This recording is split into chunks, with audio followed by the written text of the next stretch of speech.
Sais-tu que les Africains vont bientôt être des locataires dans leur propre continent? Sais-tu qu'aujourd'hui, la plus grande menace qui pèse sur le continent africain, ce ne sont pas les bases militaires, c'est plutôt l'accaparement des terres. Oui, tu as bien entendu. Au moment où je te parle, plusieurs millions d'hectares de terres ont déjà été vendus aux étrangers sur le continent africain. C'est inédit et ce n'est fait nulle part ailleurs sur la planète.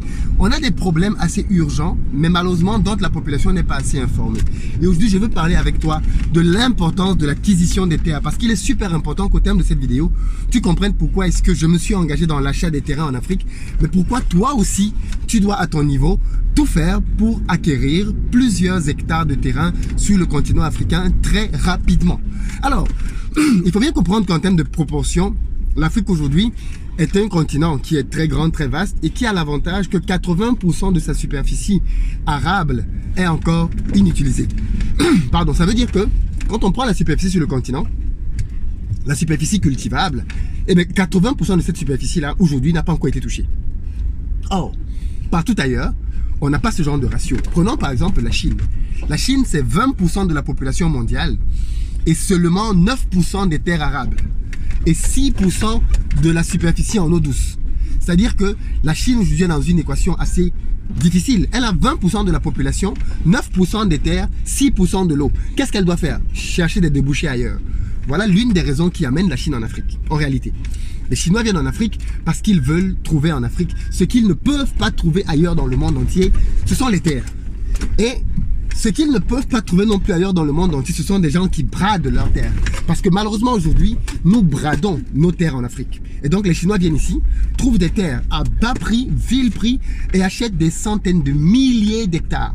Le plus choquant dans ça, ce n'est pas le fait que la Chine ou alors l'Europe, l'Inde, la Russie et autres achètent des terres. C'est ce qu'ils font de ces terres-là. Vous vous rendez compte que des Chinois viennent en Afrique, ils achètent des terres, ils font de l'agriculture sur ces terres-là, et une fois qu'ils ont fini de faire de l'agriculture, eh bien, ils ne nourrissent pas la population africaine.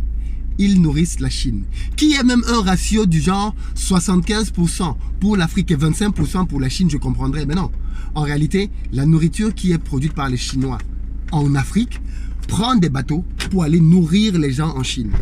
Ça, c'est juste inadmissible. Et pourtant, je ne peux pas blâmer les Chinois. Je ne peux pas blâmer les Chinois parce que les Chinois ne sont pas venus obliger les Africains à leur vendre leurs terres.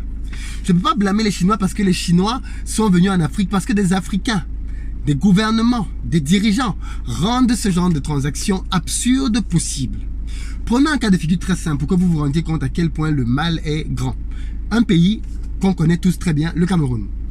Est-ce que vous savez quelle superficie le Cameroun a déjà vendue aujourd'hui? Je vous laisse deviner, quelques secondes. Quel pourcentage de la superficie du Cameroun? Déjà que vendre 1% de sa superficie, ce serait énorme.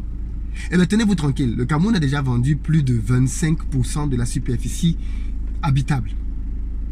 25% de sa superficie. Le Cameroun, c'est 475 444 000 km². 475 444 000 km². Mais aujourd'hui, le Cameroun a déjà vendu plus de 125 000 km². Ça veut dire que un quart du pays n'appartient plus au Cameroun. Un quart du pays. Et les gens sont là, ils font du bruit dans la route, ils font des ambiances à gauche, à droite, mais ils ne savent même pas que un quart du pays dans lequel ils vivent a déjà été vendu. Est-ce que ça, ce n'est pas grave? Qu'est-ce qu'il faut pour que les gens prennent conscience que des enjeux énormes sont en train de se jouer sur d'autres continents? Qu'est-ce qu'il faut de plus? Quel type de données, quel type d'alerte, quel type d'alarme faut-il faire pour que vous réalisiez qu'il est urgent de se réveiller? La Chine aujourd'hui, en Afrique, c'est pratiquement 1 million de mètres carrés déjà achetés. Mais quand je dis ça, vous pouvez peut-être penser que la Chine, c'est le plus grand acheteur de terres en Afrique. Eh bien, vous vous trompez royalement. Je vais vous donner d'autres éléments, d'autres chiffres pour que vous vous rendiez compte que les Camerounais sont très loin d'être les seuls. J'ai pris quelques notes à ce sujet-là. Alors, prenons par exemple, pour rester juste dans la même idéologie des principaux États qui ont des terres en Afrique, le numéro 1, et ça c'est très surprenant, mais le numéro 1 qui a des terres en Afrique, ce sont les Émirats Arabes Unis. 1,9 million d'hectares. 1,9 million d'hectares.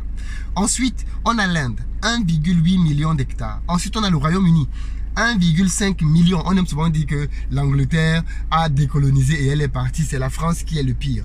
L'Angleterre a 1,5 million d'hectares de terres qui lui appartiennent sur le continent africain. Les États-Unis, 1,4 million d'hectares. La France n'est pas là-dedans. La Chine n'est pas là-dedans. Voilà les principales nations qui ont des terres en Afrique. Et ces nations-là veulent continuer d'en acheter davantage. Parce qu'ils veulent se servir de ces terres-là pour nourrir leur population. Alors, on peut voir ça de deux manières. On peut voir ça comme quelque chose de très grave, ou on peut voir ça comme une opportunité pour l'Afrique de faire du business. Oui, on peut considérer que comme les autres ont absolument besoin de terres, on peut faire des deals. On peut leur mettre des terres à concession.